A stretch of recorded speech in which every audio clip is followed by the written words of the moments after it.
U.S. media is reporting that Secretary of State Antony Blinken is heading to the Middle East next week to discuss the war on Gaza.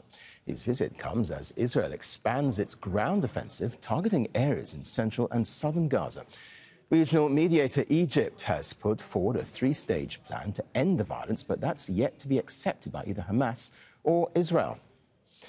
Let's bring in Natalie Tocci now. She's a director of the Instituto Affari Internazionali. She's the former special advisor to EU foreign affairs heads Federica Mogherini and Josep Borrell. She joins us from Cairo now. Welcome to the programme. Firstly, where do you think we are now in terms of any possible brokering of a ceasefire? Well, I mean, I think, the Israeli government and more broadly, the military establishment has made it quite clear that it does not intend to stop this war. And so I think the next question is, sort of who and what is actually putting pressure on the Israeli government to change course. Now, we were just listening a moment ago to demonstrations within Israel. It seems to me that, as was being discussed, this is still a very small minority in the country. So the pressure is still not really building up within Israel. Of course, there is the question of the hostage release, and that is and has a dynamic of its own. But you still can't see it reaching that tipping point in terms of actually getting the government to change course. Now, sadly, you don't even see much of a change taking place within the United States. Let's see what Tony Blinken brings when he comes to the region. However, up until now, beyond obviously, calls in terms of reducing indiscriminate bombing and more broadly the intensity of the war, we have not seen the United States actually call for a ceasefire.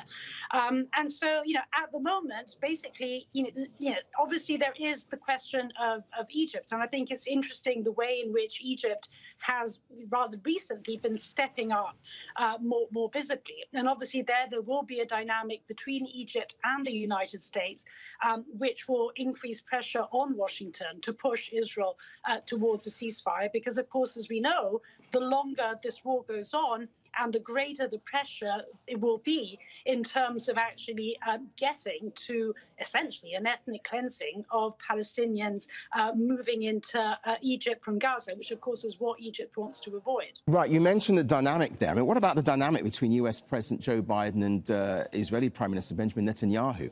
How is that likely to play out now? Well, I mean, so far, basically, the United States, as we know, has embraced the sort of bear hug approach, which, frankly speaking, has not really delivered so far.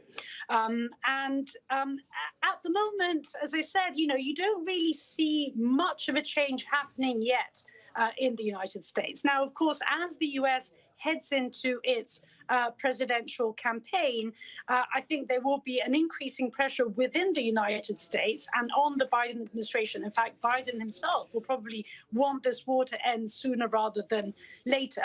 But as I said, at the moment, we don't really see much beyond words. And words, frankly speaking, on this Israeli government don't really seem to be having much of an effect. And after months of war, does the Israeli military have much to show, really, for its bombardment of civilians? Well, no, I mean, it has absolutely nothing to show, right? I mean, here we are sort of 2.5 months into this war, and there has not been, any visible, quote unquote, trophy, basically, to show for, meaning there has not been any sort of senior Hamas leader being taken or killed by Israel. So very clearly, Hamas remains, sort of in control of parts of Gaza. So very clearly, none of the objectives that Israel had set out for itself, beginning with the quote-unquote eradication of Hamas, have actually been accomplished. And of course, the longer this war goes on, and in many respects, the weaker Israel appears. Now, the question then, though, is, does this actually increase Israel's incentives to continue or to pull back?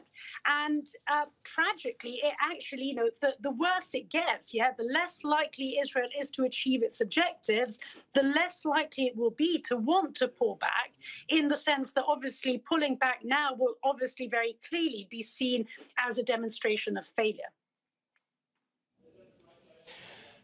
And when it comes to other outside actors then, what about the European Union and other Gulf countries? How much leverage do they really have? Well, I mean, the European Union has, and, I speak as a very sort of, committed Europeanist. I mean, sort of down to the bone. But I really cannot sort of deny the fact that Europe has really put on a fairly sorry show over this war. And in two respects, I would say. I mean, firstly, because Europe is and continues to be terribly divided. We've seen this basically in the two consecutive votes that we've had at the UN General Assembly on the war, in which on both occasions, basically Europe was split in three between countries supporting a ceasefire, countries abstaining, and countries rejecting it. So Europe is basically divided. And what we see is, in a sense, a similar pattern to what we have been used to in the past, i.e. Europeans essentially following a US lead. Now, of course, the problem there is that whereas once upon a time, the United States was the indispensable power that was actually able to deliver results, today, while it remains the indispensable power, it doesn't seem to be able to dispense much at all. Right, and let me ask you then, what about, forgive me for jumping in there, but what about Benjamin Netanyahu's position? Is he essentially playing a long game, as it were?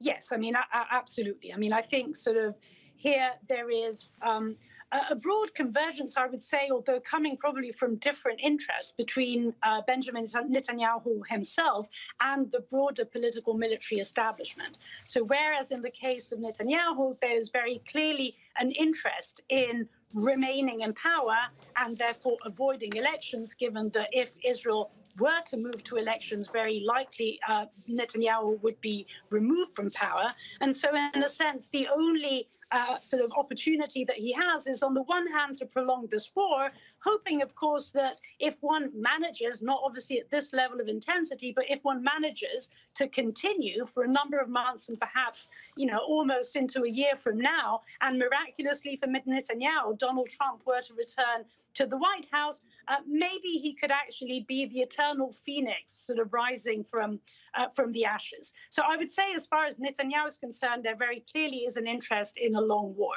As far as the Israeli military establishment is concerned, I think here the interest is somewhat different, although it's convergent. And it basically boils down to the fact that, of course, the 7th of October was an absolute failure, right, for Israel. And so there is a very strong interest in the military establishment to basically demonstrate that it can somehow flip the tables around. And as we were discussing earlier, so far there actually hasn't been much of a military result to show for, which is basically why the military establishment at the moment inevitably has an interest in continuing this war. OK, we'll leave it there. Natalie Tocci, thank you very much indeed for your insights. Great talking to you.